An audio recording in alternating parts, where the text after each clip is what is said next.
Hey everybody, welcome back for another installment of rational functions. And today we're just going to cover how to determine if a rational function contains a hole, which is what this is saying, or in other words, a point of removable discontinuity, or a vertical asymptote. Or better yet, how do you tell the difference between the two within the function? Both create undefined values. So in the calculator table of values, you'll see an error at a point where you have a hole and also at a point where you have a vertical asymptote. So from the table of values only, it's hard to determine which is which. I'll show you algebraically how we can make that a little bit simpler. If you notice, I've taken the liberty of highlighting and color coding the different parameters for rational functions that we've been covering for this past week. So that way I'll kind of color code the pieces as we find them in the functions. So in the beginning, remember we were talking about factoring out your equation if it's not already given that way. So if we rewrite this function, right, and we factor the top, this is not too hard. It's x minus 4 times x plus 2. And on the bottom, it's a difference of squares. So it's x plus 1 times x minus 1. So we go through all this. We say, all right, just like we've done in the past, I can start to identify different things. The horizontal asymptote is given by the leading terms. So I can definitely look at the leading terms in factored form, but I would have to multiply x times x. It's a lot easier in standard form just to see what it is. So when we write that out, that comes out to be x squared over x squared. So that's y equals 1. So there's your horizontal asymptote. So that graph will approach 1 in both directions for far values of x towards the left and the right. For the vertical asymptotes, remember, we're supposed to look at the denominator factors, right? So in this case, we're looking at factors that yield x equals -1 and x equals +1. So we would see two vertical asymptotes at -1 and at +1. For the x-intercepts, remember, those are the factors of the numerator, right? So we set those equal to 0 and we solve. And when we get there, being that it's already factored out, we get x equals 4 and we get x equals -2. Or in other words, we get 4 comma 0 and -2 comma 0. And then for the y-intercept, remember, it's actually easiest in standard form because it's just the ratio of those constants at the end. So we can tell right away y is going to equal -8 over -1, or in other words, +8. So this means it's 0 comma 8 is the y-intercept. So if we take our calculator, it does say check your answers with the calculator. I have our calculator right here. So I have a whole bunch of the equations from this ditto typed in already. Right now, just the first one's turned on, which is the first example. So I'm going to hit Zoom Standard, Zoom 6. And here's the picture. And what I want to do is just make sure, let me move this over here, that the information kind of lines up. So if I look at the piece-by-piece information, the first thing that I see is it says the horizontal asymptote is y equal 1. So that kind of makes sense because it looks like it's trending towards +1 going to the left, and this is going to keep climbing asymptotically towards +1 to the right. I can extend my window if I want to see it better, but that's going to go, that looks like it lines up pretty well. And then I go to the second part, the vertical asymptotes, that's the orange one. So I have two vertical asymptotes at -1 and +1. So if you notice at -1, you can kind of see, and the graph is way up here, but it does go up to +infinity. If I were to extend the graph up, you would see this imaginary vertical line at -1 and again at +1 where the graph snaps apart in opposite directions. So that's an example of a vertical asymptote on both sides.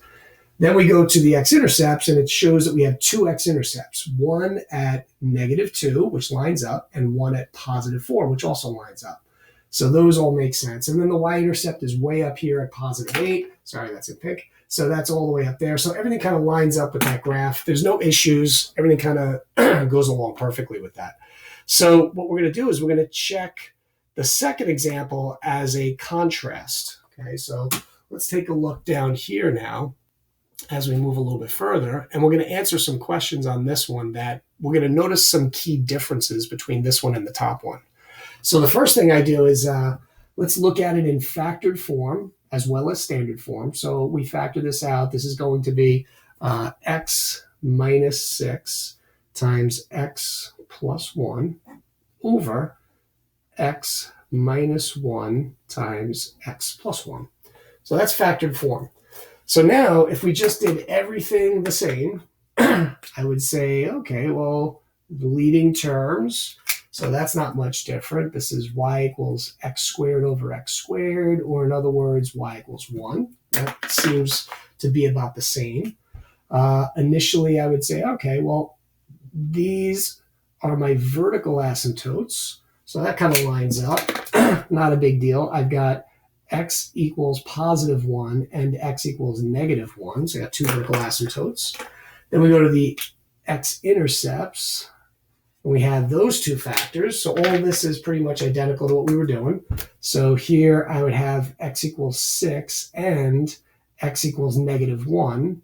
Or in other words, it would be like 6 comma 0 and negative 1 comma 0. And then for the y-intercept, we would have negative 6 over negative 1. So y equals negative 6 over negative 1. That's just equal to 6. So this is like 0 comma 6. All right, so seems like all pretty much the same, right? If we line that up, here's the equation. Let me just move this over again. All right, so here's the graph. I have the second one typed in. So we're going to compare all these answers now. So zoom standard, it's a standard window. And I'm looking at the graph, there it goes. And lo and behold, like some things don't seem to match up here. So let's check them one by one. So the first one would be the horizontal asymptote. It says it's supposed to be 1. This does look like it's curling horizontally towards 1. This looks like if I open the window further to the right, it'll climb up towards 1 and become asymptotic. So I think that one is okay. Doesn't seem like it creates a problem. The other one, the vertical asymptotes, it says I'm supposed to have two vertical asymptotes, one at positive 1 and one at negative 1. Well, I see the vertical asymptote here at positive 1. The graph definitely splits apart. But at negative 1, the graph looks like it's almost continuous right here. Doesn't look like there's any asymptote whatsoever. So that's a little bit of a problem, the vertical asymptote at x equals negative 1. Now let's also compare that with the x-intercepts. So for the x-intercepts, it shows, based on the factors, I'm supposed to have two x-intercepts, one at 6 and one at negative 1. Well, here's the x-intercept at 6. That lines up. But there's definitely no x-intercept at negative 1. That's a problem. All right, and the y-intercept at positive 6, that's okay, but it seems to be that there's two issues, definitely where it comes to that negative 1 x value. There is definitely no vertical asymptote. However, if you do check the table of values and you go to negative 1, you'll notice right here, there's an error in the graph, and at positive 1, there's an error in the graph. But at negative 1, it looks like the graph is continuous. Now, we saw this earlier in the year, when we dealt with domain and range and limits, and we had discontinuities and things like that. So we've seen this before. How are you supposed to identify whether or not there's going to be a hole in this case? Well, some of these leading questions down at the bottom will help lead you to the answer. Do all of your answers agree with the graph? Clearly, no. That's definitely not the case. There is no vertical asymptote at x equals negative 1. There's also no x-intercept at x equals negative 1. So there obviously is clearly a problem with the negative 1 values right here. So what creates that difference? Well, how do we go back into the original structure of the function and find out why is there a problem with these two values? There's a problem there, and there's a problem with that. And if you notice, they share the same factor. Notice that the green and orange factors, green and orange, they cancel each other out. So thereby negating the effect of the vertical asymptote and the x-intercept for both of those values, okay? So anytime you have similar factors, that's how you're going to know that there is a hole in the graph rather than a vertical asymptote. If you can cancel, so like right there, those two cancel out, it cancels the effect of the x-intercept and the vertical asymptote. So therefore, the graph appears like it's just these two factors, except that there's a hole at negative 1. So what we can do is rewrite this graph as if it's x minus 6 over x minus 1, and there is a hole at x equals -1. Now, the calculator can't show the hole. I think we saw that earlier in the year, but we know that there exists a hole there. So that's the same right here. We can write if similar factors can cancel from top and bottom, then there is a hole. And we call that hole a point of removable discontinuity. And we call it removable discontinuity because of the fact that we can cancel it out and then we can now solve for that value. So that's where it says, how do you find the coordinates of the hole? What we're going to do right here is we're going to simplify the factor out, and we're left with a simplified equation that we now can plug in that problem point at x equals -1. So if I substitute in x equals -1 into the remaining equation after you cancel out the similar factor, you get something that looks like this, which is -7 over -2, or just 7/2. So where is the coordinate of that hole? It's at x equals -1, and y is at 7/2, or in other words, -1 comma 7/2. That's where the coordinate of the hole is. All right, so now moving on to the second page of this worksheet. Okay, again, I previously color-coded all of the questions so we can kind of line them up. Now we can start to quickly identify whether there's a hole in the graph or not, just based on the structure of the equation and the factors that are there. So let's see, we're going to factor this out. This breaks down into 3 times x squared minus x minus 6 first. This breaks down into 2 times x squared minus 9. But then you can factor that trinomial, and it's 3 times, and then we're going to have x minus 3 times x plus 2. And then on the bottom, we're going to have 2 times x minus 3 times x plus 3. So there's your fully factored form. Okay, so now we're going to go step by step again, and we're going to identify all these components. First question you may want to ask yourself is there a hole in the graph? Now, how do you know that right away? Well, look in factored form. If there is a set of factors on the numerator and denominator that are the same, then that represents a hole. So this one clearly has, based on this, a hole at x equals 3. So later on, we're going to plug that in and solve for the missing y value there. All right, so now we can go back to identifying all of the other pieces. So again, we've got the horizontal asymptote, leading term over leading term. So that's not a big deal. So this turns out to be y equals 3x squared over 2x squared, which turns out to be y equals 3 over 2. So there's your horizontal asymptote. We have vertical asymptotes. Now, here's where I would recommend the following. When you first rewrite the equation in factored form, if you're going to start answering questions about these different parameters, you may want to write out the fact that this is equivalent to just what's remaining after you cancel the similar factors, because then you won't get confused as far as which thing is a vertical asymptote and which is an x-intercept. So this is 3 times x plus 2 over 2 times x plus 3. And we know that there is a hole at x equals 3.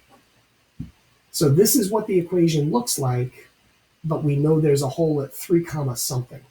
So now the reason why I recommend doing that is because you wouldn't highlight in orange on the bottom, the vertical asymptotes in orange, x minus 2 and x plus 3, because the x minus 2 factor is canceled out. So there's really only that represents the vertical asymptote. So in this case, there should only be one vertical asymptote at x equals -3. Then we go to the x-intercepts, and that's in green. Again, I don't want to highlight in green both of these factors because this one was canceled out. So it's just this one that represents the x-intercepts. So this should only have one x-intercept at x equals -2 or -2 comma 0.